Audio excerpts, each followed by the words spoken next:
An ordinary fisherman noticed a strange silhouette on the shore, and when he got closer, he realized it was a small submarine. He decided to open the hatch and immediately realized he needed to call the police. What he found inside shocked everyone. Don't forget to subscribe to the channel and write in the comments where you are watching this video.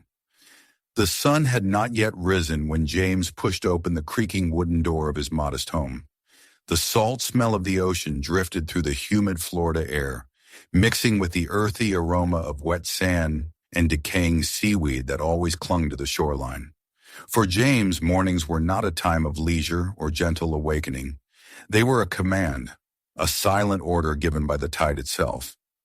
Every day began before dawn, when most of the small coastal towns still slept, and only the restless cries of seagulls and the whisper of waves accompanied his steps. James was a man shaped by hardship. His skin was dark and roughened by years under the sun, his hands scarred and calloused from ropes and nets, his shoulders heavy from the endless labor of hauling in the ocean's bounty. He had learned to fish when he was barely 12 years old, forced into the trade after his father's sudden death and his mother's long battle with illness.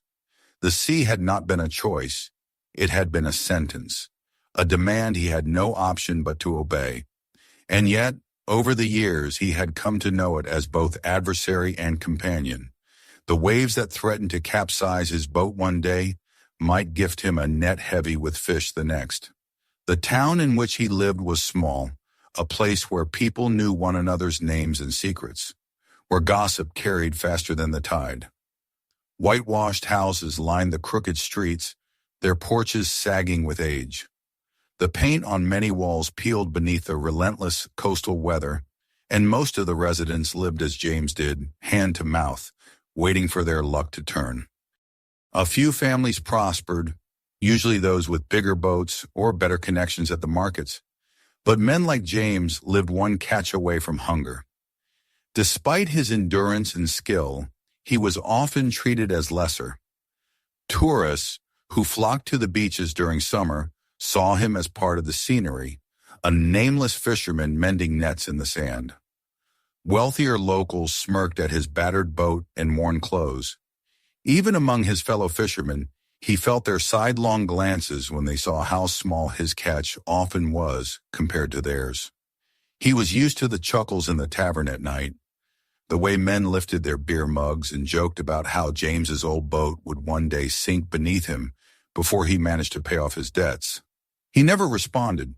He simply nodded and left, his silence his only shield. At home, however, James carried himself differently. His wife, Clara, worked long shifts as a cleaner in one of the beachfront hotels, scrubbing floors that would never be her own and changing sheets for tourists who barely noticed her. She was a quiet woman, worn by fatigue, yet her eyes still glowed with a stubborn strength. Their two children, Michael and Aisha, were bright sparks in their world, students in the local school who dreamed of lives beyond fishing nets and laundry carts. James's greatest fear was that poverty would chain them to the same endless cycle that bound him. Every morning as he rode out into the gray waters, he thought of them, of the promise he had silently made that they would escape the destiny carved into his own hands. That morning began like countless others. James woke while the house was still dark, kissed his sleeping wife's forehead, and lit the lantern by the door. He checked his nets, repairing the tiers with practiced movements, then loaded them onto his boat. The vessel was old, its wooden planks blackened with age and salt, but it was his. He had patched it 100 times over, sealing its wounds with tar and faith. As he pushed it into the water, his muscles strained, but the familiarity of the task made it feel almost ritualistic. The horizon was painted with the faintest brush stroke of pale orange when James began rowing. The air was heavy with mist, and droplets of seawater clung to his skin as the oars sliced through the waves. Out here, away from the chatter of town and the burden of unpaid bills, he felt a quiet calm. The sea's voice was ancient, eternal, and though it offered no comfort, it gave him a sense of belonging. He belonged nowhere else but here, caught between sky and water. Yet beneath the calm of his labor, a storm brewed in his thoughts. Clara had told him the night before that the rent was late again. The landlord, though patient, was growing restless. The children's school needed new books, and the old boat demanded more repairs. James felt the crushing weight of his failure pressing against his ribs. He rowed harder, as though the force of his muscles could beat back poverty itself. As the day grew lighter, the world revealed itself around him. Pelicans dived into the water with heavy splashes, emerging with wriggling fish in their beaks. Farther out, he saw the larger boats of wealthier fishermen, their nets already filling, their laughter carrying faintly across the water. He turned away, focusing on his own path. His pride would not allow him to envy them aloud, though the bitterness gnawed at him quietly. By mid-morning, his nets yielded only a modest catch, enough to sell at the market but far from enough to ease his burdens. He sighed, pulling them in with aching arms, when something on the shoreline caught his eye.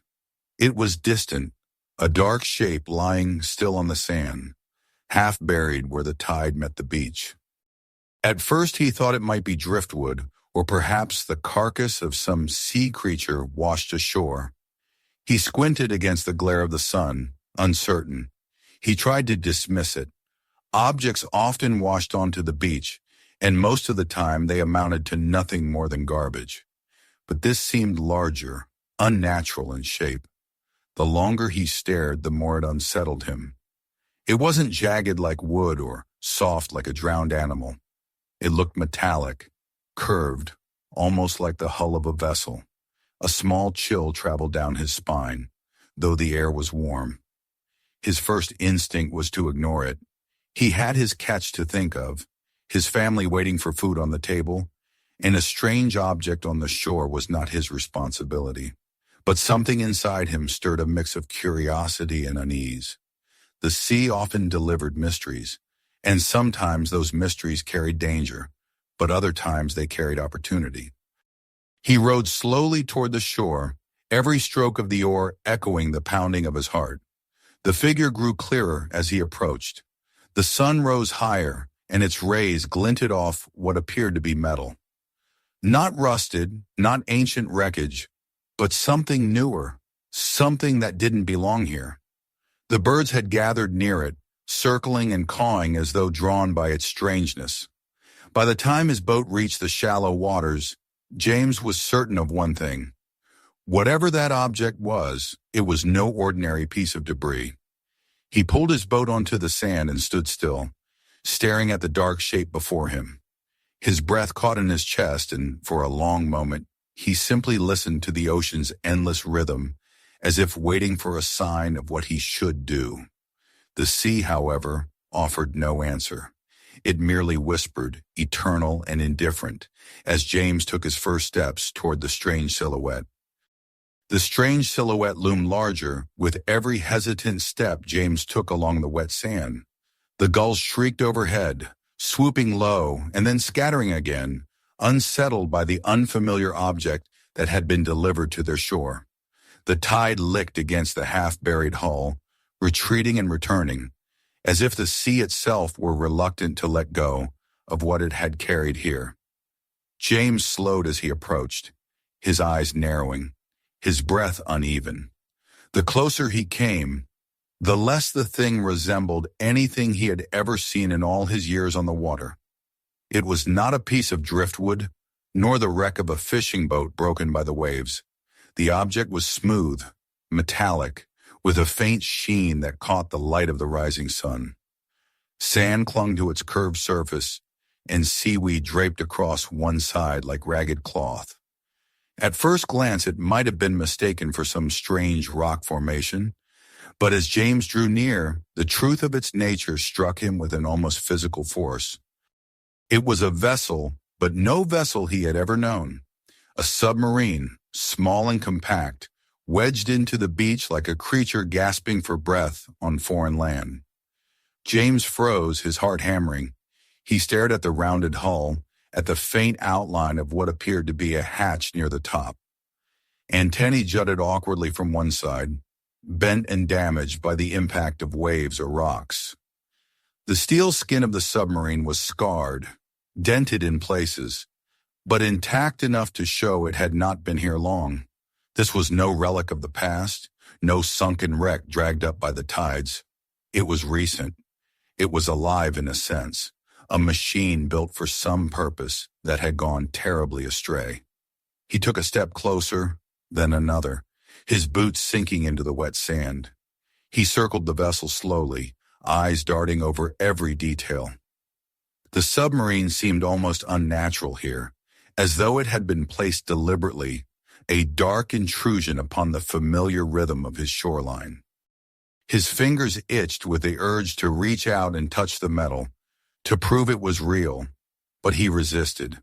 He could not shake the feeling that it was watching him, though he knew it was only his imagination. Unease battled with temptation in his chest.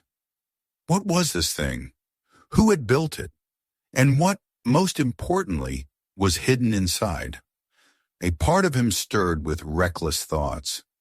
Perhaps there was something valuable within, a fortune that could change everything for his family. He pictured stacks of money sealed in waterproof cases, or gold, or some other treasure he could scarcely imagine. The cruel laughter of the men in the tavern echoed in his memory, mocking his old boat, his poor catches. If fate had truly sent him this, perhaps it was meant to lift him out of the life that had kept him bound for so long. But fear was stronger still. Submarines did not simply wash ashore without reason. They belonged to governments or to criminals, and neither was a safe path for an ordinary fisherman. If it were military, touching it could mean prison, suspicion, endless questioning.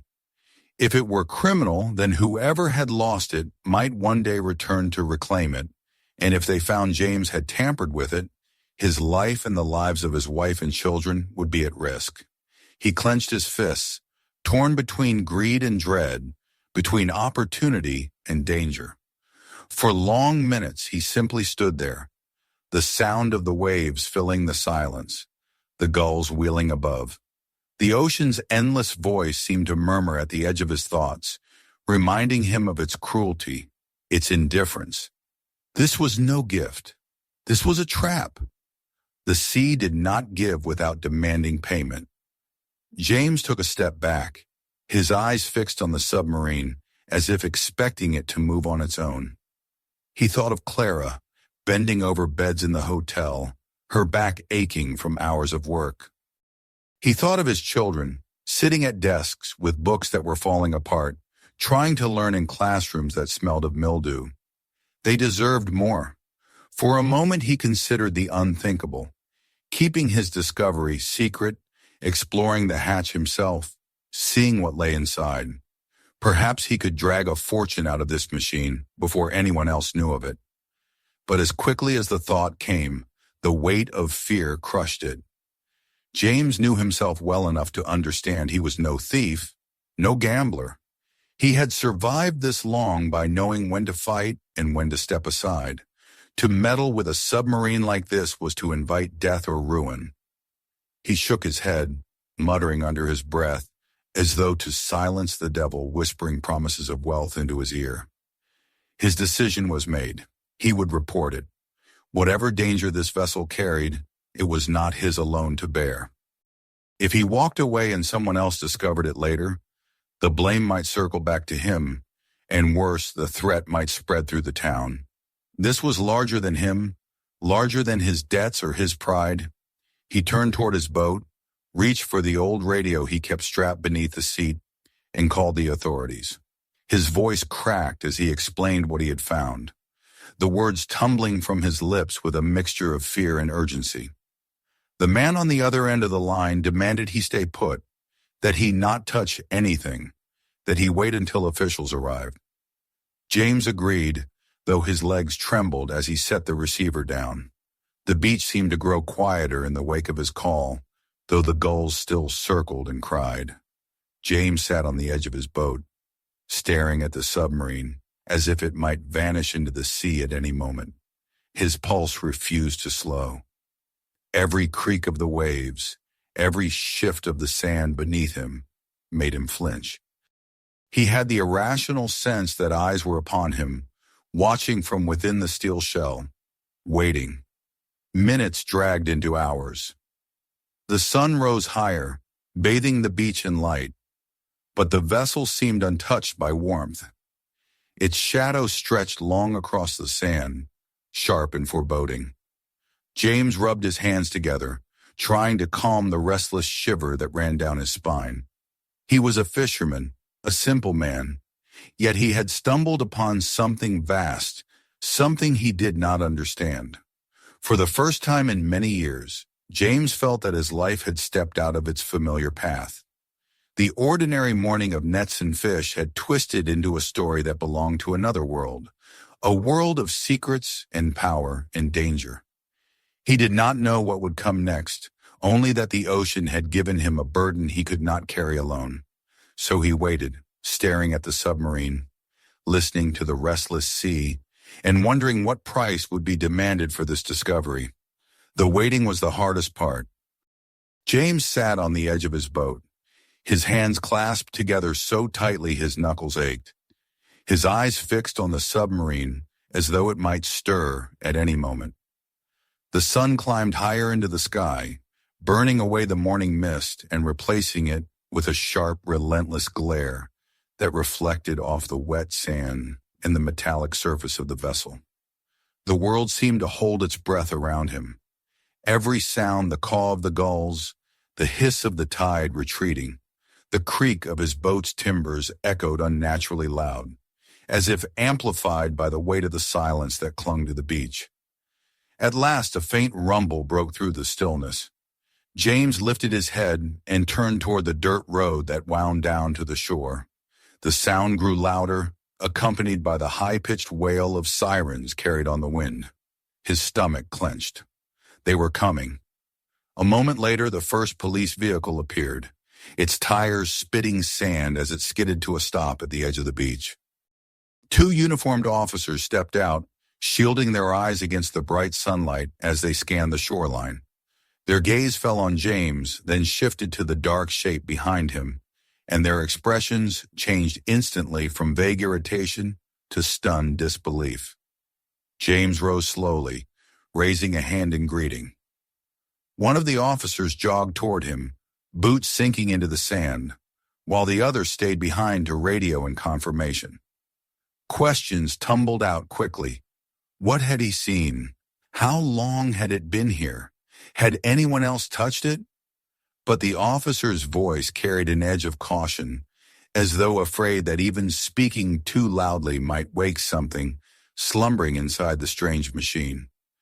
James answered as best he could, his words clipped and uncertain. He explained how he had spotted it from the water, how he had come ashore to investigate, and how he had not touched a thing. The officer nodded but said little, his eyes fixed on the submarine with something close to awe. Within minutes, more vehicles arrived, their flashing lights painting the dunes in red and blue. Uniforms spilled out onto the sand. Local police, state troopers, men from the Coast Guard in their dark fatigues. They moved with quick, purposeful strides, setting up a perimeter with tape and shouting at the curious onlookers who had begun to gather at the edge of the road. Word had spread through the town like wildfire, and already groups of residents and tourists pressed close, their phones raised to capture pictures and videos. The murmurs of the crowd floated down to the beach, speculation mixing with fear. James stepped back as the officers took control of the scene. They pushed him gently but firmly aside, herding him toward a cluster of officials who wanted his statement. For the first time in his life, he found himself the center of attention, his name repeated over and over as they wrote it down, his face scrutinized as though they were memorizing it. Some treated him with respect, even gratitude, thanking him for calling in the discovery. Others looked at him with suspicion, as though he might somehow be connected to the vessel. He felt exposed, stripped bare before their stares. He kept his answers simple, his voice low, his eyes darting back again and again to the submarine that squatted silently on the beach like a beast awaiting its keepers. The perimeter grew tighter. Yellow tape fluttered in the breeze. Armed guards positioned themselves around the vessel, rifles at the ready, scanning the horizon for threats. A team in heavy protective suits arrived, their visors reflecting the sun, carrying cases of equipment that gleamed with steel tools and scanning devices. They moved with careful precision, circling the submarine, taking measurements, speaking to one another in clipped, coded language that James could not understand. The sight of them sent a chill down his spine. This was no ordinary discovery. This was something that called for specialists, for people who treated the unknown as if it might explode at any moment. The crowd on the road swelled, their voices rising in a chorus of speculation. James caught fragments. Drugs, terrorists, aliens. Each theory more wild than the last. But on the beach itself, silence held. The men in suits worked methodically, attaching clamps to the hatch, running scanners across the surface, muttering over the readings. One of them turned and gave a sharp nod. The others tightened their grip on their tools. A ripple of tension passed through the gathered authorities. Even the gulls seemed to fall quiet, circling high above without a cry. James's heart pounded as he watched. He felt as though he stood at the threshold of a secret that had been thrust upon him, a doorway into a world of shadows and dangers he had never imagined. He should not have been here, he thought. He was just a fisherman. And yet here he stood, closer than anyone else to the mystery that held the beach in thrall. The team set to work on the hatch. Metal groaned under the pressure of their tools, the sound sharp and grating against the quiet. Sparks flew as bolts resisted, then gave way. The hatch lifted slowly, reluctantly, as though the vessel itself clung to its secrets. A hiss escaped from within, a rush of stale air mixing with the salt breeze. The onlookers shifted uneasily, their grips tightening on weapons, their eyes narrowing. James's breath caught in his throat. For a moment there was nothing but darkness inside. The men with visors peered in, their flashlights cutting beams across the interior. Then they began to move, reaching in, pulling out objects one by one. At first James thought they were sacks of supplies, maybe fuel or tools. But then the black packages caught the light, tightly wrapped, waterproof, their shapes unmistakably deliberate.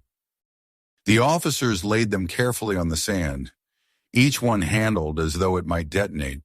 Murmurs rippled through the officials. More packages followed, then more still, until a small mountain of them grew beside the submarine. The protective suits cut one open, and the contents glistened dully in the light. A collective gasp rose from the nearest officers. Faces paled. Some swore under their breath. James's stomach turned as he realized what they had found. Drugs. A fortune in narcotics, more than he could ever have imagined. The air seemed to thicken with the weight of the revelation. The beach erupted into controlled chaos. Radios crackled with urgent voices. Reinforcements were called in, and the black packages were swiftly counted, cataloged, guarded. The officers moved with even greater caution now, as though expecting the vessel to hold further horrors. James stood frozen, unable to look away, his mind reeling. This was not treasure. This was not opportunity. This was death, pure and simple, wrapped and sealed and delivered by the indifferent tide. As the last of the packages was removed, the hatch gaped open like a wound. The men in suits climbed inside, searching for hidden compartments, weapons, anything that might further explain the vessel's presence. Their voices echoed hollowly from within, muffled by steel walls. When they emerged again, their faces were grave. They had found enough, more than enough. James felt a hand on his shoulder. An officer, his expression tight with authority, guided him toward a waiting car. They wanted him to come with them, to give a formal statement, to explain again every detail of his morning. James nodded numbly, his eyes still fixed on the submarine as it lay broken and exposed on the sand. As he was led away, the crowd parted for him, whispers trailing in his wake. Some called him a hero. Others eyed him with suspicion, wondering what role a poor fisherman might play in such a story. James kept his head low, his thoughts churning. He had only wanted to fish, to bring home enough to keep his family fed. Instead, he had stumbled into something vast, something dangerous. The roar of the ocean followed him as he climbed into the car, the door slamming shut behind him. Outside, the submarine remained, a dark enigma half swallowed by the sand, surrounded by men who looked at it with both fear and reverence. James knew with a sinking certainty that his life had changed the moment he set eyes on it. And as the car pulled away from the beach, he could not shake the feeling that the true cost of his discovery had only just begun to reveal itself. James sat in the cramped room of the station with the taste of salt still clinging to his lips, his thoughts tangled like fishing lines caught in rocks. He had repeated his story 3 times already, each word weighed and measured by the men across from him, men whose suits were pressed so sharply they looked as though they had been carved from stone. Their pens scratched against their pads, their voices low but firm, and though they called him Sir and thanked him for his cooperation, James felt less like a witness and more like a suspect. Every detail of his morning had been pulled from him, down to the minute he had left his home. How the waves had shifted, how far out he had been when he saw the dark shape on the sand. He gave them what they wanted, because what else could he do? But all the while his eyes betrayed him, drifting again and again to the window where the horizon lay hidden behind a wall of buildings. He wanted to be back on the sea, where the questions of men could not reach him. By the time they released him, the sun was sinking low, and the air outside had shifted into the heavy stillness of late afternoon. The station steps were crowded with people whispering, their faces tense, their voices sharp with rumor. James pulled his cap lower over his brow and pushed through them, trying not to hear the words, submarine, drugs, cartel that clung to the air like smoke. He wanted only to get home, to hold his wife's hand and reassure his children, to pretend, if only for an evening, that his life had not been thrust into a spotlight he had never sought. But there was no retreat. That night, the story was on every television in the state, then across the country. Grainy footage of the submarine, its hatch yawning open, black packages lined neatly in the sand, filled the screen. Anchors spoke with hushed urgency, experts speculated on its origins, and the word cartel rang again and again. James's name was spoken aloud, his photograph displayed, his voice replayed from interviews he had given at the insistence of the officers. To the world, he was the fisherman who had discovered the vessel that carried a fortune in poison. To James, he was simply a man who had stumbled into a nightmare. The next morning, he walked the streets of his town and felt the shift in the air. Strangers approached him with admiration, clapping him on the back, calling him brave, a hero. Children pointed him out to their parents. Shopkeepers who had once ignored him now offered free coffee, a smile too wide to be sincere. But not every gaze was friendly. Some eyes lingered on him too long, cold and appraising, as if weighing his worth, as if asking silently whether he had seen too much, whether he had touched something that was not meant for him. James returned each stare with lowered eyes, unwilling to fan the fire of suspicion that already smoldered at the edges of his new fame. The days that followed were filled with revelations. Officials announced that the submarine was unmanned, designed not to carry people but cargo. It had been constructed with precision, powered by an engine that could run silently for hundreds of miles, guided remotely from a vessel far out at sea. Experts marveled at its sophistication, calling it a ghost ship, a phantom meant to slip beneath the waves unseen. The failure of its guidance system, they explained, had sent it off course, its precious cargo lost to the tide until the beach claimed it.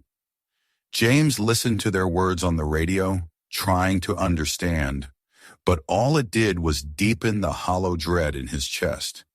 They spoke of networks and routes, of cartels stretching across oceans, of empires built on misery. The packages found inside the submarine, they said, had a street value exceeding $15 million. The number was so large James could hardly comprehend it. To him, money meant the few bills he earned at the market, the coins he pressed into his children's hands for lunch, the unpaid rent that gnawed at him like hunger. $15 million was not a sum he could picture. It was an idea, a shadow of power that belonged to other men, dangerous men. With each newscast, his unease grew. He knew enough of the world to understand that losing such a fortune would not go unnoticed. Somewhere, men were raging at the failure of their plans, men who did not forgive easily. He wondered if they already knew his name, if they had seen his face on the screens, if they had marked him as the fisherman who had ruined their operation. The thought kept him awake at night, staring at the cracked ceiling of his bedroom, while Clara slept beside him, her breath shallow, restless even in dreams. The authorities, for their part, tried to reassure him. They sent men to patrol the neighborhood, stationed cars on the corners near his home. They told him he had nothing to fear, that the cartel would not waste its time on a single witness. But James saw the doubt in their eyes, the way their hands lingered near their weapons, the way their voices lowered when they thought he was out of earshot. They knew as well as he did that the men who built submarines to carry millions in drugs across borders were not bound by reason or mercy. Journalists continued to swarm the town, their cameras flashing, their questions relentless. They followed James to the docks, to the market, even to the church where he prayed for strength. Some wanted him to smile, to repeat again the story of how he had found the submarine. Others wanted him to speculate, to paint pictures of what it had felt like, what it might mean for the war on drugs. James gave them nothing but simple words, the same truth he had spoken from the start. Yet every word seemed to deepen his entanglement, binding him tighter to the story, as though he were no longer James the fisherman, but James the discoverer, James the unwilling hero. And then there were the silences, the moments when the world seemed to turn its face away from him.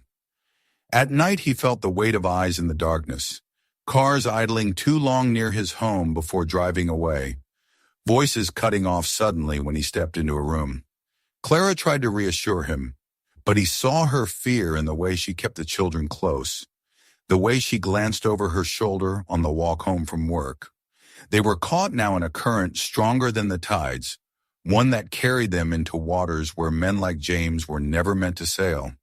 The submarine itself was taken away, loaded onto a barge and hauled under heavy guard to a secure facility. James watched it go from a distance, its dark shape dwarfed by the cranes that lifted it, its secrets already dissected and cataloged by men in uniforms. But even as it vanished from sight, he knew its shadow would remain. The discovery had changed more than the course of an investigation. It had changed him, his family, his town. The sea had delivered not just a wreck, but a warning, a reminder that beneath the waves lay worlds of power and peril unseen by those who lived on the shore. One evening, as James stood alone on the beach, watching the tide roll in, he felt the truth settle heavy on his shoulders. He was no longer invisible. The world knew his name now, and worse, so did those whose empire had been wounded by the loss of their cargo. He had not chosen this path, but it had found him all the same. The fisherman who once fought only the sea now found himself standing against forces that stretched across borders, forces that killed without hesitation. He turned his gaze toward the horizon, where the last light of the sun bled into the waves. The ocean whispered in its eternal tongue, and James understood at last that his life had been irrevocably altered. The secret of the submarine was not only the drugs it carried or the network it revealed, but the price it demanded from those who touched it. And whether he wished it or not, James had already paid the first installment. The nights grew longer for James after the submarine was hauled away, though the calendar said summer was still at its peak. He would lie awake in the small creaking house, listening to the whir of insects outside the window and the distant roar of the ocean, unable to surrender to sleep. Clara, though exhausted from her shifts, tossed and turned beside him, her breath shallow and uneven, the weight of fear pressing down even in her dreams. The children mercifully slept deeply, unaware of the shadows gathering around their father's discovery. James would stare at the ceiling until the wooden beams blurred, replaying again and again the moment when he first saw the dark shape on the beach, wishing he had rowed away instead of stepping closer. At first, the town clung to its newfound fame. Reporters still prowled the streets, though fewer than before, their vans parked along the narrow roads, their microphones ready for anyone willing to speak. In the tavern, fishermen who once mocked James now spoke his name with a mix of respect and envy, their voices lowering as if invoking some forbidden tale. The shopkeeper who had once avoided his eyes now pressed an extra loaf into his hands without charge. Strangers called him a hero, some even asking for photographs as though his face had become a talisman of bravery. For a man who had lived his life in near invisibility, it should have been intoxicating. Yet James felt only unease, as though each handshake left a stain he could not wash away. It was not only admiration he received. The longer the story lived in the mouths of men, the sharper the edge of suspicion grew. There were whispers that perhaps James had known more than he admitted, that maybe he had hidden something from the submarine before the police arrived.